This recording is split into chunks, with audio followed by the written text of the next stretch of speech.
Welcome to Local Gods. My name is Marco Liu. And I'm James Han. And today we are with DJ, producer, former Tahitian dancer, DJ MUSUBI. Yeah, Woo. that's me. That's you. Woo. So since your name is DJ MUSUBI, I have to ask, where do you get the best musubi in your opinion? Oh my gosh. I feel like the only answer is in Hawaii. Yes, Like, okay. that's but it. but where in Hawaii? Okay, yeah. Where in Hawaii? I think there is one correct answer. Is there? I think so. I don't know. What if I get canceled for this? I'm gonna They're going to cancel you for... You're DJ MUSUBI. They can't cancel you And for... she said Hawaii, the authentic... The, Hawaii, like- yeah. Yeah. Oh my gosh. I actually don't eat like musubis that much, but Breaking news. this is like groundbreaking news. Yeah. I don't know. I kind of like him from 7-Eleven. Like, Yes, that is the right answer. that's the only right answer, That's the right answer. Because Okay. dude, I am passionate about this because, Okay. in my opinion, the best 7-Elevens in the world are not in Japan. A lot of people think it's Japan. I think it's in Taiwan. But second to Taiwan are Hawaii's 7-Elevens, because when you've experienced musubi at 7-Elevens in Hawaii, it is life-changing. Honestly, they're pretty great. Actually, They're great. every item in a 7-Eleven in Hawaii is like the best. Yeah, to me. truly. Like, I just eat Yeah. lunch there. Honestly. And they'll have the Japanese snacks too, and some other Asian snacks. They got like bento boxes. Yeah. They have like, drinks and stuff. I do like a Japan 7-Eleven too. I haven't had a Taiwan 7-Eleven. Gotta check it off your list. Yeah. No, I've only been to Taiwan like on a layover, really. Gotta at least do like bare minimum if you're in Taipei 3-4 days. Okay. Yeah. 5 days to get a real sense. But enough about Taiwan. Let's talk about DJ MUSUBI. Do you pronounce it like Musubi, or how do you pronounce it typically with people? Because I get all confused because I have a lot of friends from Hawaii. So Okay, yeah. the correct way is musubi. Yes. But I mean, I've been like roasted for this because I say musubi. Yeah. And I say it a lot, but I don't really care, honestly. I think either or is fine, but it depends on who you ask. Okay. Yeah, I'm pretty lax about it. Cool. I think it's fine. Where's home for you?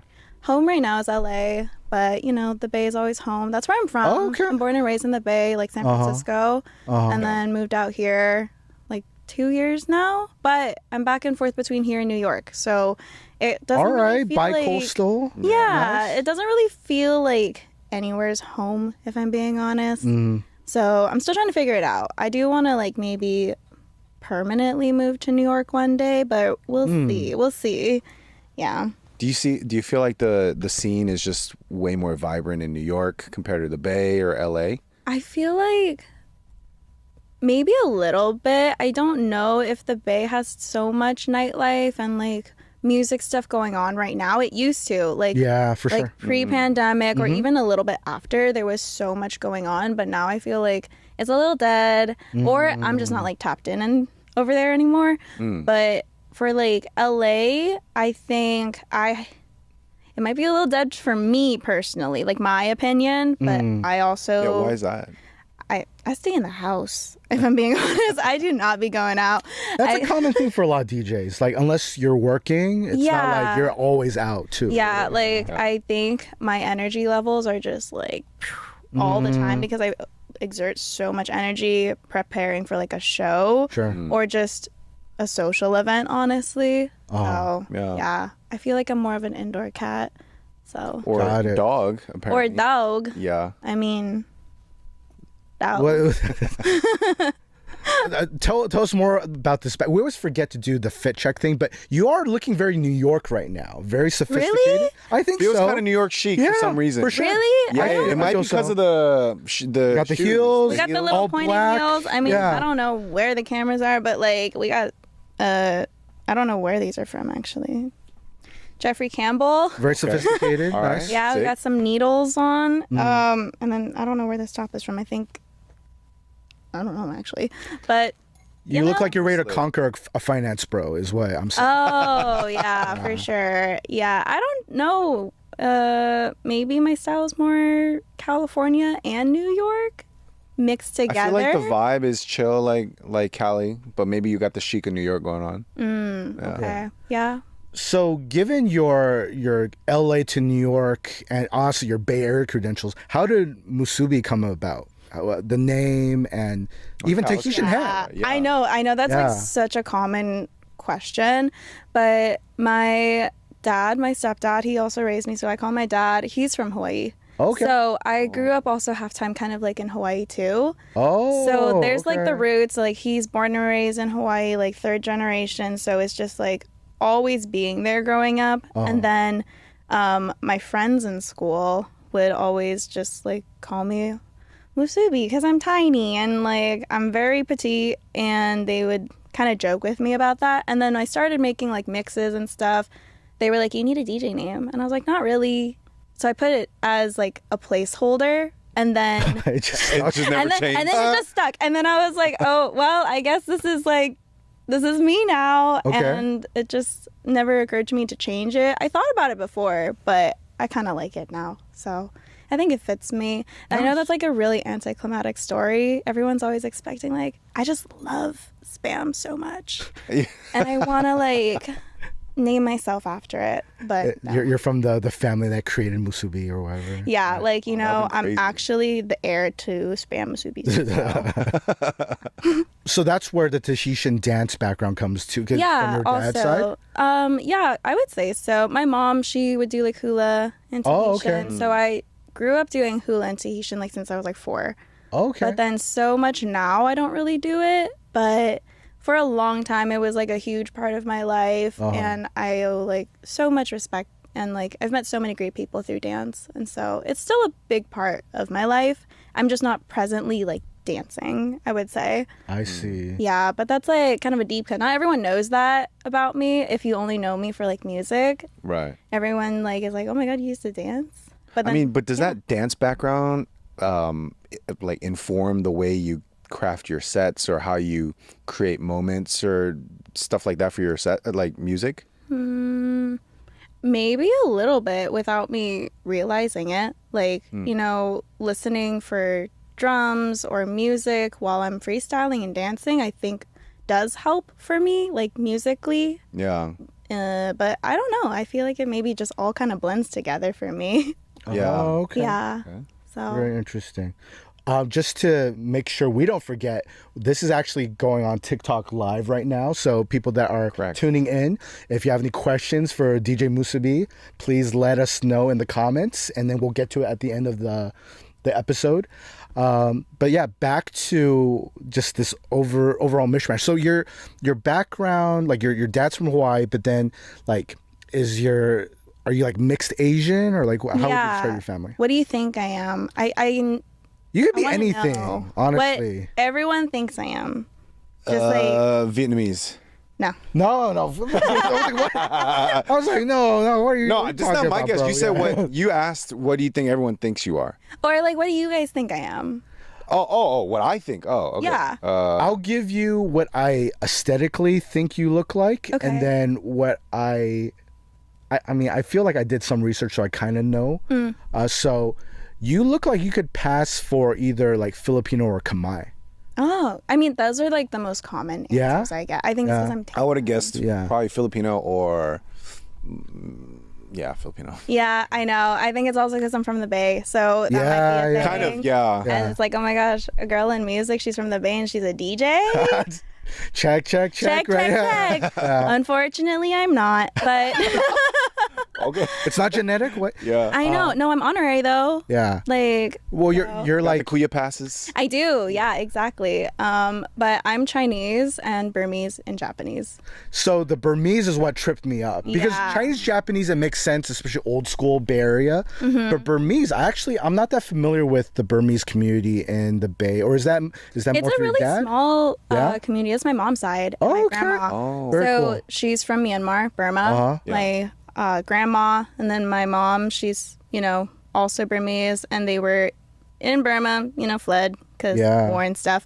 And then China, then moved to America. Wow. So that's when she met my dad, who's from Hong Kong, but moved to San Francisco. So that is like my background, really. I see. And then the stepdad comes in, but, you know, that's Wow. that's that's my mixed plate. Nice. Yeah. Very keeping the Hawaiian theme. Nice. Yeah, exactly. Yeah, 2 scoops of rice, 1 mac salad. Yeah, Yeah, exactly. for sure. Exactly. What if I said I don't really like mac salad? What? Really? Yeah. Oh, you weren't joking. No. I mean, I'll eat it if it's there, but I don't think I'm going to reach for it. There's no type of mac salad you like at all? Because there's some, like, your typical L&L, like, mayonnaise, macaroni, and, like, carrots. I can understand some people be like, eh. But then, like, there's been some that I've had with, like, has, like, more of a salt and pepper kind of consistency to it, a little more grainy. Okay, you look send me very those. skeptical. I'm like, you know what? Maybe you got to send me those places so I could go Yeah. try it. But I think I've only ever had that. the traditional typical type. L&L stuff. Yeah. But yeah, it's just, I don't really like that much mayonnaise, I think. Fair. You Fair. know? But Okay. yeah. So that's my ethnicity. I know like Burmese people aren't very common, honestly. I don't even meet a lot of Burmese people. I have like one other homegirl, but she's from New York. I was going to say, there is a community Yeah. in New York. Yeah, so she's Chinese-Burmese. And then, like, growing up, there was maybe a few other Burmese kids, but they were never, like, full Burmese. They were always, like, mixed with usually Chinese. Okay. Yeah. Cool. So Like, did you ever seek out other Burmese friends when you're growing up, or were you I just more tried Chinese to. I honestly affiliated? went to the most Asian-ass fucking school in the Bay Area. It's called Mills High School. Mills. Okay. Yeah, it's, like, right next to SFO. Wow. Yeah. Damn. So it's Alright. just very Chinese over there. Yeah. So I think I didn't really like have to seek out like too many people who were like me. Uh-huh. And I think growing up, I kind of didn't know which one to identify with Sure. because it was so mixed. But I feel like that's okay. The Bay is so diverse. There's so many different types of people. So you kind of forget like everyone's a little different. Yeah. Yeah. Did you get any culture shock being out now that you've spent time in New York and there's such a mix of ethnicities out there? Like, Honestly, no. I think growing up in the Bay just made me really like comfortable with every single type of person, like background, ethnicity, like whatever. So it doesn't feel like a culture shock. It just felt like more of it. Like the Bay is really tiny to me, but then you go to New York and it's just times 10 to me at I least. can see that. Yeah. Yeah. So it's just a lot more people, a lot more energy, I think. But the Bay was like that to me. I might still be. I haven't been back in a little bit, but Interesting. Okay. yeah. Onto your DJing. So how did you get into that? You were mentioning that when you were younger, you started doing mixes and all that. So how this journey Yeah. into being a producer DJ, where like I was listening to some of your tracks on Spotify earlier, actually. Oh yeah. Yeah. I mean, now that I'm like of drinking age, I was like DJing in the clubs at like 17 and 18. Is that normal? No, I don't know if that's normal. They probably don't check your ID. They just expect you to be. No, old I enough. bought a fake ID back then, but it's fine. Okay. It's fine. This was like in 2018. It's fine, but Before COVID, it it's like was anything like goes. way COVID. before. It's okay. I was making mixes like in my bedroom, and I have like super traditional Asian parents, so they're just like, no, don't do that. And Like, not even for fun? not really, but like they're okay now, you know. Yeah. They're like, oh, it's been like a while, it's all good. But yeah, I was just making mixes. I was putting it on SoundCloud, and then those were doing pretty well. And then I met some people just in the community who were able to like get me my first gigs, and then they would just sneak me in through the back door. And that's how like I kind of started playing around the Bay. And then I met some really great people who like were throwing parties at the time, and then they would bring me on, and then it just like kept going. And that's kind of like how I started. So yeah. Self-taught. You were just making mixes at home, and then Yeah, I was just playing around. I was making a mix on GarageBand at the time. Wow. Okay. Yeah, like I didn't know what production software was. I was just messing around. Like I would notice certain tracks. I was like, oh, this fits kind of like with this track, but I didn't know what a BPM was back then. So I was just like, oh, this feels like the right tempo, and that maybe is where the dance like. Oh, you're doing it purely by feel. Yeah, Okay. that's how I learned. I learned it by feel. So I didn't know all of like the technical stuff until I started meeting people, and then they would help me, and then I would watch maybe some YouTube videos. But even now, I feel like I mostly just go off feel. I do know, obviously, the technical stuff now. Yeah. When I was starting, it was really just like, fuck it, I don't know. This sounds good, I guess. Yeah.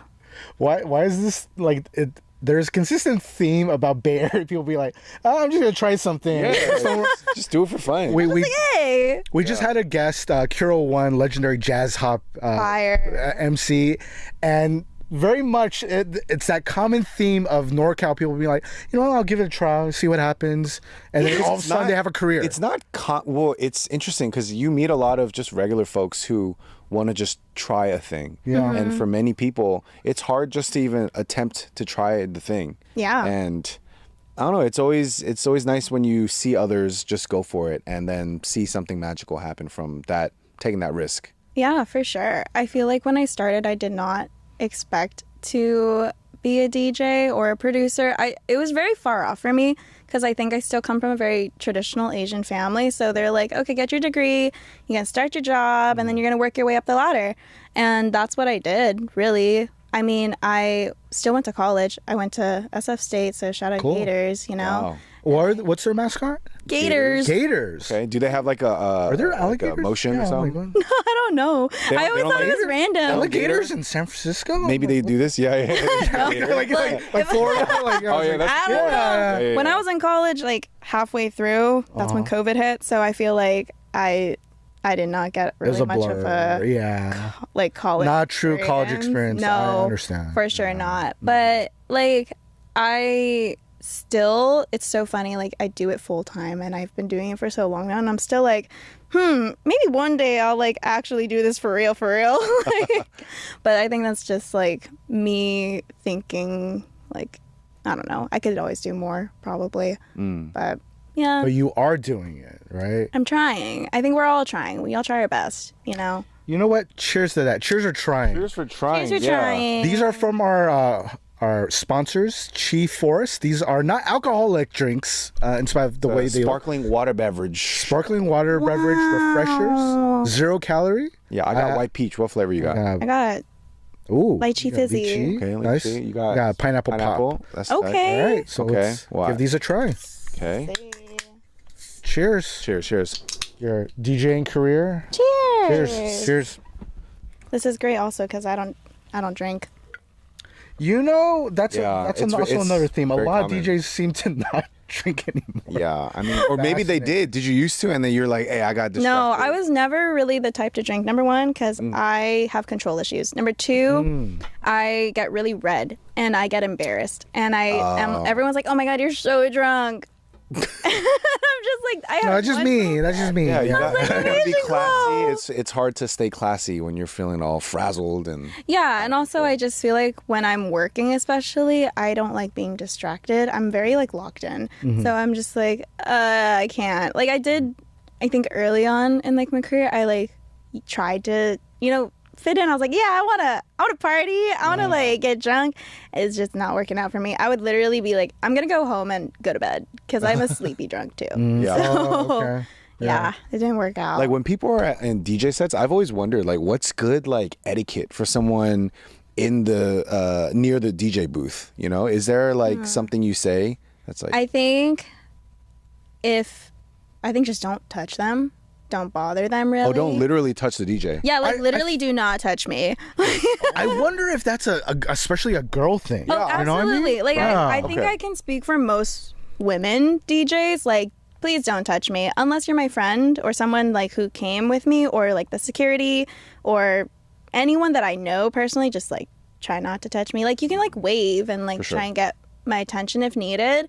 But I do find it like.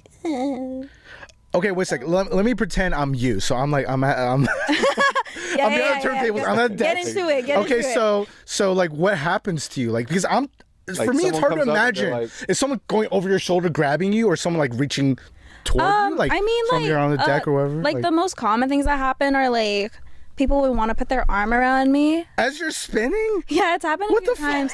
Oh my God. Like, I don't know if it's because of my stature, where people think like, oh, okay, she's smaller, I can Like a stuffed animal? Like, yeah, oh, my like buddy. a fucking Pikmin or some shit. I don't know. And it's like, That's wild. yeah, I don't like that. Or the most common thing is people will tap me and they'll be like, can you play this song? Yeah, that's very common. Like, that doesn't happen so much now, I think. Oh, But, no. yeah, I think it was more so like, you know, when you're in like really smaller clubs and then everyone's kind of just like sardines. Yeah. So then people have more like reach, like physical sure. reach to you. Yeah. But then if there's like a stage, like obviously they can't be like, hey, play Bad Bunny. Yeah. You know what I mean? So. This is so funny to me because, like, James, actually, my friend has DJ'd for you before. Shout out to Joey, Donuts DC. Hey. Yeah, but I have a hard time imagining, like, I would never go up and be like, hey. Like, It's I've known him since unbelievable. kindergarten. Yeah. Right? And, like, you know, I do think, like, it seems to be a girl DJ issue. I think it's a big problem where people still assume like Like they have access to you. yeah, Huh. and also because a lot of women tend to brush things off in a nicer way. They'll be like, hey, like, you know, whatever, whereas a guy, I don't know, they might punch you or something. I don't know. It could I lead don't that know. way if you bother someone. There's Right? Like men Potential. get into fights at the club and venues and, you know, in nightlife, like it's always two dudes fighting usually, right? That get Yeah. kicked out. So I think there's maybe some respect is the right word. I don't know. Well, we were talking about this before. Like, there was a specific question you were wondering about, like, just how female DJs are treated, right? Yeah, well, like, because, you know, it's still in the DJ world and even in the creative world, like, it's pretty male-dominated space, Yeah. right? So, like, when you get criticism, you know, about, like, I don't know, something, what's, like, an out-of-pocket thing you get criticism for? I think most women are usually like, oh, press play DJ, or she's Like, just you're not- pressing play. Oh, okay. Like, I am pressing play, but I'm also doing other stuff. But I think I used to get really upset about comments like that. Or if you're, you know, a conventionally attractive woman, then people try and downplay your What do talent they call that? or The skills. phrase? What's that phrase called? Is there a phrase for it? Privilege? Oh, pretty privilege? Is that Oh, what- is that pretty what you're talking about? privilege. Yeah, like if I had pretty privilege, I think I'd be like headlining EDC or something. I don't know. Like, let's be I so should be real. more privileged if that's the case. What the fuck? Hot take. I need more privilege. Thank you Yeah. so much. People had insomniac hit me up. Yeah. Like, you know what I mean? Whereas it's just like still a very white male dominated, you know, industry. And I think that's fine because I think every year more people of color, more women get into the industry who are just as equally talented and work just as hard. Like some of the best producers I know are women. So that's like my opinion. But yeah, the comments, like they don't really bother me so much because I'm just like, whatever. Like I think if you have something negative to say about a woman just because she's either pretty or because she's somewhere that you don't think she deserves to be, like that's on you, you know? So it doesn't really bother me so much anymore. Just brush it off. It's not. Yeah, but also back. it's like, unless it's coming from, and it's never, honestly, like if a comment comes from someone that I respect and care about, then it would hurt. Sure. But if it's like someone Anonymous I've somebody. never You seen- ain't paying my bills, so why does it even matter? Exactly. Like, I mean, random burner accounts comment all the time on like my stuff, on like some of my friends' stuff. So it, Our stuff, unfortunately. yeah, get it like too. sometimes I'll see a like icon and I'm like, Yeah. What No, the for heck? sure. Dude, like, I'm glad you brought that up because now I'm starting to get some PTSD about it. I'm like, who are these I mean, people? we got no, bots coming for literally, us, for sure. Really, you have Yeah. bots? We definitely have people having like bots. What are they saying? I want to know. Tell me the tea. Well, I mean, there's honestly too much tea, but I'm bringing up the icon thing because usually their profile picture is like a country road or a beach. So I'm literally thinking, Or like, there's who no are profile these people? picture. no Or there's Who no the profile fuck are these picture. people? Yeah, what the fuck? I don't know. I mean, recently, all of my weird comments have been on TikTok, like not Instagram. Oh, really? Or Huh. whatever. What are they saying? Oh my god, the most recent one is so stupid. It was like a screenshot of a woman who was clearly in like, you know, an not safe for work video. What the? And Okay, yeah, this is going. and they like, you know, cut it off right where the stuff would be, and then they commented on like 5 of my videos that were doing well, and were like, "Oh, is this you?"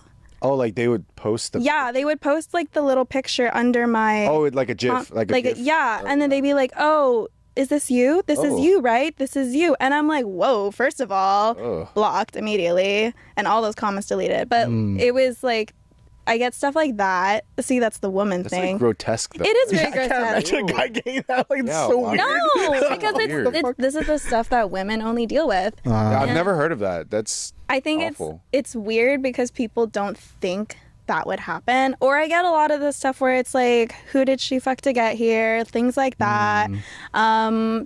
Yeah, it's always, you know, some weird shit like that, but it's whatever. I mean, you gotta be mentally like tough. It really builds thick skin. I think it really does. I think when I was younger, like in my teens, I'd be like, oh my gosh, like this hurts so bad. Like they don't know me.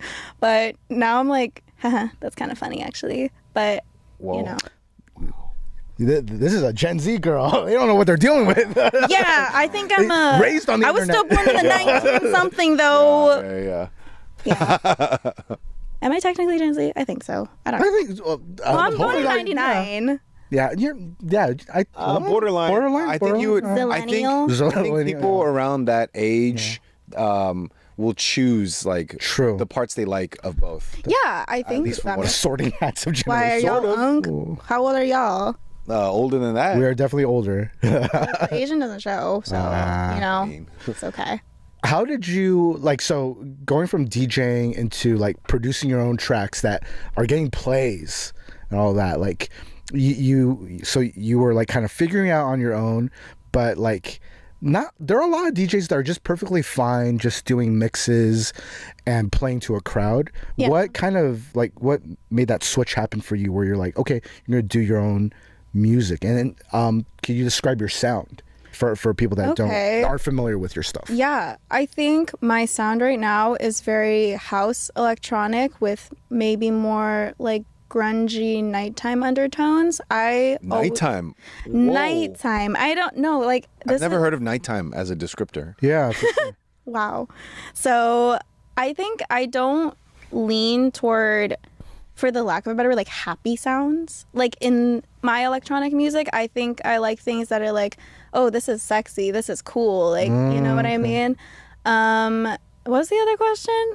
How did you even get into producing? Oh, yeah. Just because there are tons of DJs I know where they actually never really think about producing. I think in the beginning I was like, I didn't think I was maybe good enough to try. Like I didn't really feel like starting. It's a skill issue. Yeah, because I know it's very technical, and I know some people can get really into the nitty gritty on it. Like, oh my gosh, this level on this snare is just not right, or something, you know. And I think since I'm so intuitive in the way I work, I was like, maybe this isn't something I can really do. But then as I started progressing in my DJ life, I started noticing, for me, a ceiling of sorts, that I wouldn't get maybe certain opportunities just because I was purely playing other people's music. And so it started more as that's my honest truth. It's I started because I wanted to get into those rooms.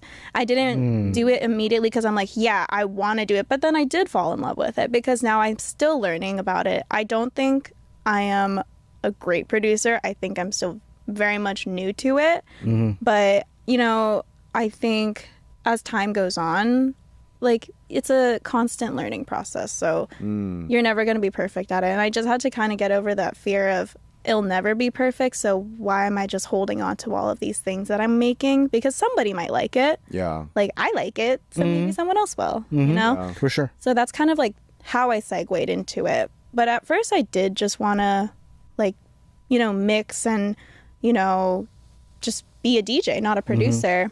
But I think it just naturally kind of happened. Really. Was the ceiling that you experienced as a DJ only, was it because people kept expecting you to have just play one type of style or one type of sound? It was kind of like that because I started as an open format DJ. So I mostly did hip hop and rap music and R&B.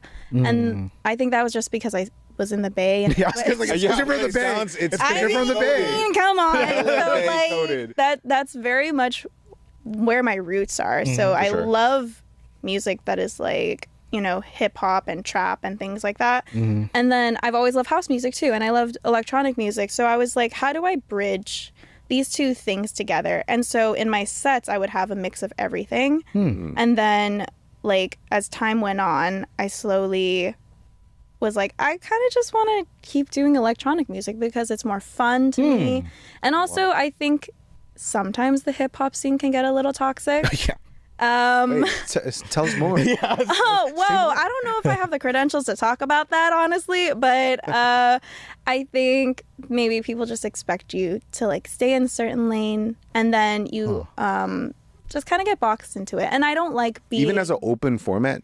Yeah. Like, I mean, right now, I don't think I've done any hip hop sets for like a few years now, but I still get inquiries all the time being like, oh, can she do this? Can she do that? And I have to say no, not because I don't want to, but because I know that if I do it, then everyone's only gonna like see me as that. Because even just getting out of that box was really hard for me because that's what everyone knew me as. So it was kind of weird having to like only say yes to certain things, but then I do want to do all these other things. But it's because people naturally just put you into one thing, even if they say they don't. Does that make sense? No, actually, that spurs on a question that I have, and then we'll get into some of our more typical questions. But then this is actually fascinating because it never occurred to me that for a lot of DJs that are known for playing more of a hip hop leaning open format,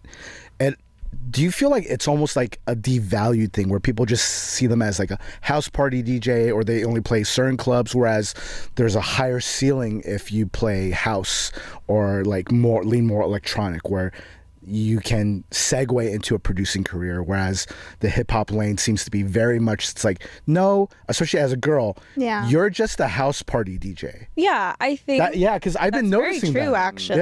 Like, I never really thought of it, but that is something I've definitely felt for sure, where it's like open format DJing is so hard, and I think a lot of people don't get enough credit for it. To mix two genres that are maybe not the same BPM and you make it sound good, that's really hard. Whereas you can stay, like, I'm gonna be honest, house music is so easy to mix. It's it's the same thing, like dun dun dun dun, right? So there's not maybe as much creativity, but the creativity that I've seen in DJ sets are open format. And I know there's other like creative mixes that are just other genres, but I think, like you said, it comes off as like they could just do anything. Like, they're kind of bottom of the barrel. Like, we just need a DJ, so we're just gonna book this person. Whereas if you are like, oh, I only do electronic, then they're like, they're an artist. They're an artist. Oh my god, like they are just so cool.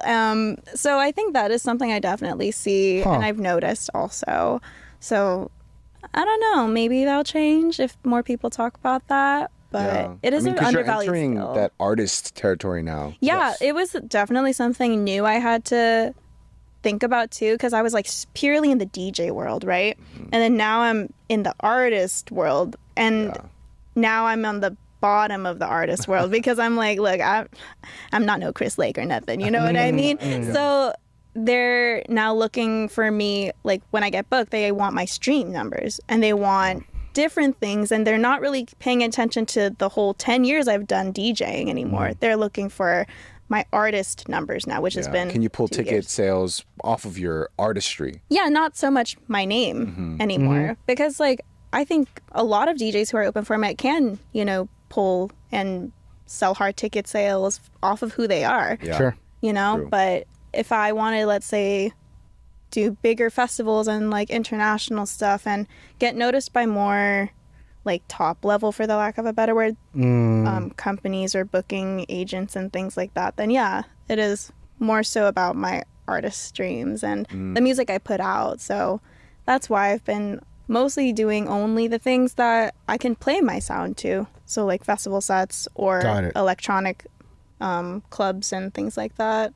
Where would you ideally want to be for a festival? Or what's like a really ideal festival lineup that you could see Musubi be right next to? I don't know. You're figuring it out right now. Right? I'm figuring it out. Like, honestly, I think it seems like I have everything figured out if you just like are outside looking in, but I'm really figuring it all out. on my own, like as time goes. But I think, you know, I've like worked with Insomniac a few times. I think I love the lineups and the stages they put me on. They always put me on someone like who's trap and house kind of too. Oh, cool. So they're clocking your ability. Like we have a relationship, so I think they've seen my growth also, or like people like Brownies and Lemonade have like booked me before, so they've seen like that progression from open format to like now electronic, and then like honing in on the sound that I really want to go into. But I'm still kind of figuring out how to bridge all the genres that I like and then not stay in just like one specific lane. So there's so many options, so many ways you can create. I just love music, so how can I pick one? That's how I feel. Yeah. Well, I first saw or learned about you through Peking Duck. Yeah. And they do parties coast to coast. Yeah, they're great. So yeah, like what's your experience been with them? And then like just I think this is always an interesting conversation, at least for me, because like, I don't go out as much anymore. Like, what do you notice in regards to differences of vibe in LA versus New York specifically? Because you go back and forth so often. I think in New York, people really just like anything with like a good beat or bass, and they dance to it like regardless. Whereas They'll LA, actually dance. LA like sing-alongs. They like things that you can sing along, things that they know.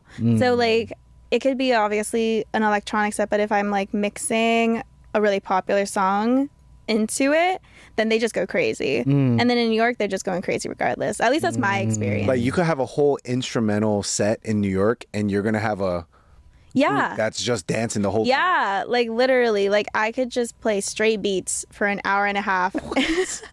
And they would be having a good time. Wow, but not LA. LA, you gotta have songs. LA, I get a little lyrics. scared, honestly. Like, even though I'm from California, I play to a like California crowd. I'm like, oh my god, they hate me because they're also like looking at you, like it's so frightening. They're mad dogging you. Oh, no. they're literally like Pissed. they're like, oh my god. Or like in LA, I get more people like I think judging me on like my set. At least that's just my experience. Like dissecting your like transitions. Like there's literally somebody on the corner like like I genuinely There is always some dude that's like that. yeah, like you can probably go on my YouTube sets and find like 3 people doing that. Like, but then in New York, I think, I don't know, maybe I haven't just experienced it yet or as often. I can't recall, but it seems just more like free. Almost like more laid back, like, oh, okay, we're just all here to have a good time. Like, it's all good, you know? It's not so pretentious, maybe. Yeah. But I don't know. That might be stereotypical.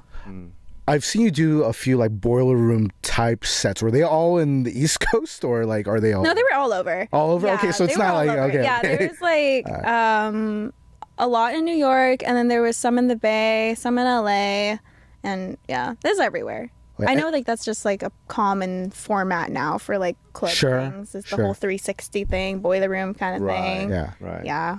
So. Last question about Peking Duck, because all the young kids tell me this is the hot shit right now. All the kids are going out to yeah, no, seriously. No, yeah. they're killing it. I actually work with them a lot, like throughout the years. And we low key working on something right now. So okay. It's you know, I really, really love them because they know how to tap into like the newer generation and then make nightlife like fun for them. Because I think, at least for my generation and maybe yours, I think we have a different idea of what nightlife looks like. And then for them, it's a little different because, like you said, like people aren't drinking as much. Also, people don't want to spend money. This is also economic things too. So it's just like different things that draw different crowds now.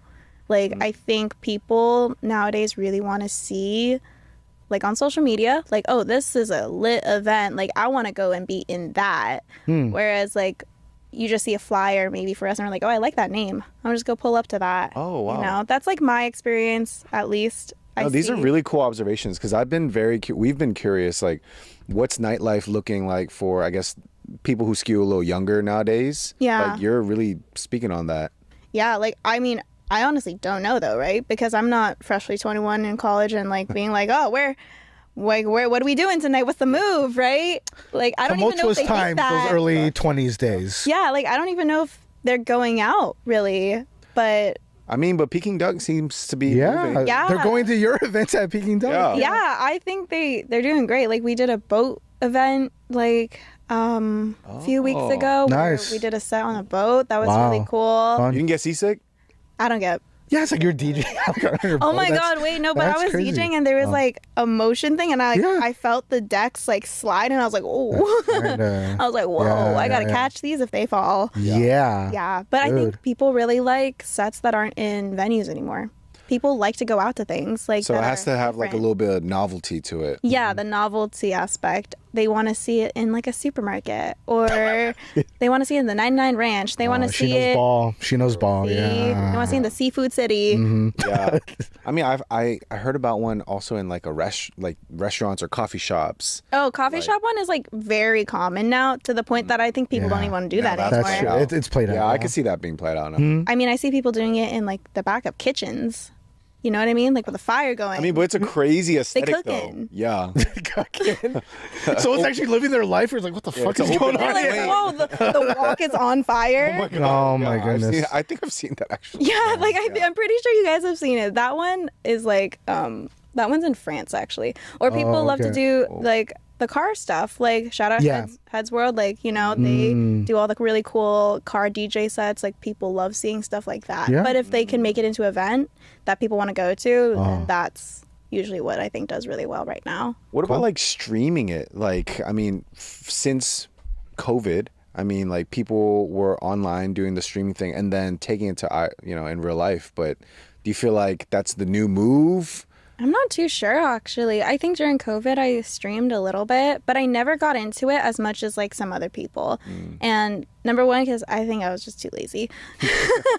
Like, if I'm being honest, it was literally like this, but then on a smaller scale. And then, you know, having to like connect with a virtual audience is something that I kind of have a hard time with. And that's something I know about myself. And that's my limitation is like, I feed off like people right in front of me, like, you know, whether they're like judging me or not or dancing, I feed into that.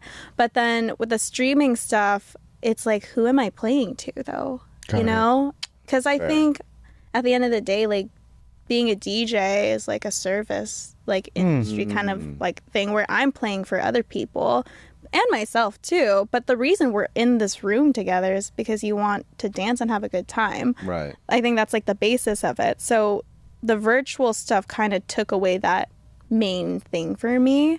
So I'm not really sure actually how the streaming world's going, but me neither. You're like same. I don't know. Yeah. It might be. Are people still streaming a lot? I don't know. I don't know anyone who's like posting like I'm streaming right now. That is a deeper question that we are not prepared for. Yeah. Sorry. But no, it's yeah. But we thank you for your service, like especially that mentality as a DJ. And we have a few questions to end the show with before we get to our TikTok questions. But we do have a gift for you. Oh my God, you have a gift for me? Questions. Yes. What is it? Shoes. No way. More specifically, slippers. Oh, hell yeah. These are cute. Yeah, these are from Hidden Hills. And we just so happened to get you black ones. So it's actually, it worked out. Wow. It's perfect. New house slippers. Let's go. Anyway. This one's your camera right here. Yeah. People Look at that. People always think that Asians take off their shoes when they go to the house, but really, if you really want to feel at home, you get slippers. So Exactly. thanks to Hidden Hills Club for Thank you so much. the slippers. I have stickers for you guys. Oh, what? I guess it's a gift exchange. Oh, so nice. That's awesome. Like a white elephant. Oh, love it. Love it. Hold on. Whoa, in a cool case. It's a Is that a Mentos case? Yo. Oh, cool. Oh, wow. Oh, it's actually Musubi. Wow, Oh, dude. Musubis. I'm going to rock these. Nice. Oh, wow. Yes. Yes, Thank you. Put I this love it. wherever you want. I love it. Wait, this is sick. Thank Yeah, you. of course. Whoa. Yeah. Wait, y'all see this? These are actual Musubis. Super cool. Wow. Thank you for You saying have- it the right way. For sure. Do you have like business cards that also look like this? That's so smart. I'm taking that. Yeah, do it. I'm taking that. Yeah. We always end with 3 questions. Okay. First question is, what is your favorite restaurant in the world? What the fuck? That's the same question. If you watch our show, you'll know. Yeah, every person. Oh my gosh. Yeah. Australian Dairy Cafe in Hong Kong. Oh, great. I know what you're talking about, but the fact that you've actually been there, like I've always heard about it because you see the cups, but you've actually been. Yeah, my dad's food's from good? Hong Kong. Yeah, so I go back a few, like he's not presently there, but we have family out in China and Hong Kong still. So that's my favorite. What Macaroni do you get soup. Oh, yeah. Macaroni soup Classic. and With the ham in it, coffee milk tea. Nice. Hong Kong milk tea. Classic. Or an egg sandwich. Egg sandwich. Love. Yeah. Okay. Second question. What's your favorite album of all time? What the hell? Y'all are... I know I should have... Okay, let me think about this. She's sweating. Oh my God. Take through the Rolodex. I'm literally the most indecisive person you will meet. So it's like... one that's like on rotation right now. Yeah. Oh, Octane, Don Toliver. Oh, okay. Nice. Yeah. That's a cool choice. Did you see the behind the scenes video of I think it was like Excavator? No. You know, at the end of that song, I think he says like "Lil Deers," "Devil Deer," you know, like I know what you're talking about. There was like a video I saw of him recording that part, and it was so interesting. That's pretty funny. Because he's just like, Dang, that's kind of crazy. That's how the sausage is made. Yeah, exactly. Yeah, I really like the album. That's sick. That's like my favorite album right now, I think. Cool. Yeah. Oh, nice. Where I'm always playing Justin Bieber. Journals. It is solid. Yeah. Yeah, I love him. He's great. So. Solid picks. Okay, last one is who is your local god? My local god. It's my cat. All right. Shout outs to Momo. Let's go, Momo. Let's go, Momo. What breed is Momo? She's a tabby. A tabby? Quickly pull up a picture. I will take any opportunity to talk about my fat cat. Okay. That sounded crazy. Is it orange like Garfield? Or No, like... she's... Oh. Okay, so it's kind of gray and she's gray. looking. She's Nice. striped. She looks like a little tiger. Okay. And yeah, that's my girl. Nice. Awesome. Love. So that's my pretty. local god. Everything I do is for her. Okay. Pay rent for her. All right, let's go. Hardworking. Yeah. Do we have any questions from TikTok? I've got one. One question. Okay. Perfect. Let's go. So, what would be your dream event to DJ at? Okay, what would be your dream event to DJ at? Okay. Probably Tomorrowland. That's a festival. But Oh, that's my okay. In top. Belgium? Yeah. Yeah, Wow. that's my top. Yeah. That is the Mount Everest. That's my Mount Everest. Yeah. Okay. Or a boiler room, like an actual boiler room. That'd be cool. Yeah. Wow. Okay. Yeah. So. That'd be sick. Very Yeah. Okay. Yeah. cool. All right. Well, DJ Musubi, thank you for the... DJ I'm getting confused with the cat name now, but thank you so much for being on the show. For people that wanting to learn about your music, go to an event, where can people find out more about you online? Yeah, you can go to djmusubi.com or find me on socials at Madison Riese. So, yeah. How do you spell that? How do you spell that? Madisonriese. Reese is your Middle name. Okay. Oh, So yeah. Madison Reese. Okay. Yeah, my last Cool. name's Lee. It's the most Chinese one you can get. So, Nice. yeah. Love it. it. Love it. Thank you guys for having me. For sure. Appreciate Seriously. it. It is This our was pleasure. fun. Awesome. Yeah. Got your first podcast out of the way. I know. Honored This is to so be your chill. first. Yeah. Yeah, it's great. So thank you so much. You heard here first. If you like what we do here on Local Gods, tune in. We have one more live stream, I think, coming up real soon. But if you want to tune in for regular episodes every Wednesday on Spotify, on YouTube, on Instagram. Yeah, and give find us everywhere. 5 stars, Give please. us 5 stars. Give us a review. 10 stars. And we'll see you at 10 stars. I like that. We'll see you next week. Peace. Peace. Bye.